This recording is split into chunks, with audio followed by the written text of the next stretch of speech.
Welcome to Maastricht University India Institute. Today we have a very distinguished guest speaker, Professor Viswanathan. Professor Viswanathan has a multifaceted personality. He's a professor of anthropology, he's a journalist, he's a film critic, and he's a writer. Right now he's working on a book on energy and democracy. Welcome, Professor Viswanathan. It's very nice to have you here. While talking to you, I find it very interesting that you mentioned about the possibility of this playful interaction between democracies, and you talk about how it should be between, say, India and Europe. Could you please elaborate a bit on it? You see, I think what's really happened is, I think a relation between Europe and India have been reduced to the dismal nature of aid, trade and tourism. It's become too businesslike, too official, too bureaucratic. It's almost become a kind of social contract. So there's no sense of two communities talking.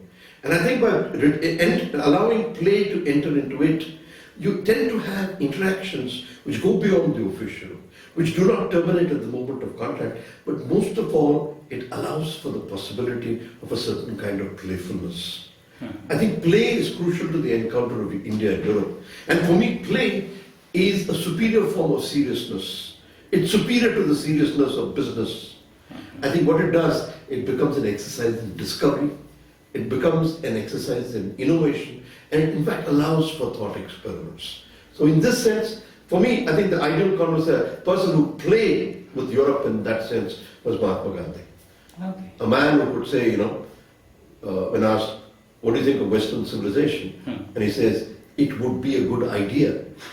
He's not providing just a critique. Right. He is providing an invitation to a variety of playful encounters, saying, let's do it again, let's do it playfully, let's do it with a level of seriousness which transcends ordinary seriousness. And playfulness offers you that, the possibility of self-discovery and the possibility of surprise. That's quite fascinating that Gandhi figures prominently in your discussion. Can you elaborate a bit more on why Gandhi and the role of Gandhi, or maybe such other examples that you can? See, I think Gandhi was a text which had 100 pretexts and contexts. All the national movement was in a way a conversation with Gandhi. So Nehru talked to Gandhi, Kumaraswamy talked to Gandhi, Geddes talked to Gandhi, a whole generation of Europeans talked to Gandhi. Gandhi allowed for the playfulness of conversation and the variety and polysemy of interpretations. There's no one interpretation. And I think in that sense, Gandhi had the confidence to talk to Europe. I think Hind Swaraj was an attempt to talk to modernity.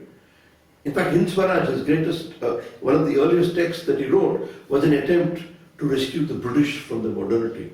The conversation of Europe begins with our freedom movement, because our freedom movement was not an attempt to throw out the British. That was only one part of it.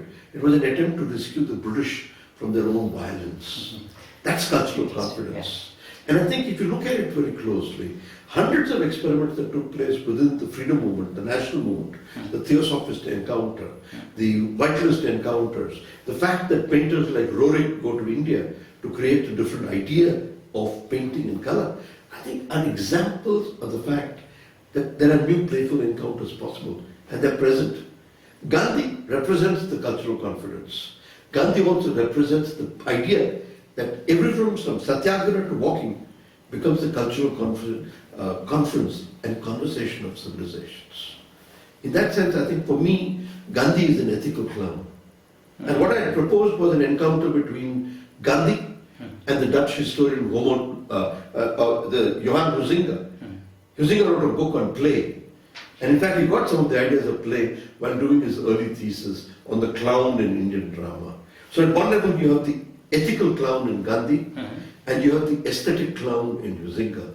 And a meeting of the clowns creates the possibility of a social drama of conversations, maybe a tragicomedy of what Europe and India can do to each other through talking, through conversation, through persuasion. Where the logic is not violence, where the logic is not the coerciveness of a contract, but the logic is the pure possibility of play. To use Hermann Hesse's title, there are two Magister Ludis playing in a more ethical context. The interesting point that I figure out is how you explain this interaction of insider and outsider. You mentioned that actually while the West is struggling to deal with, or on this question how to deal with the outsiders,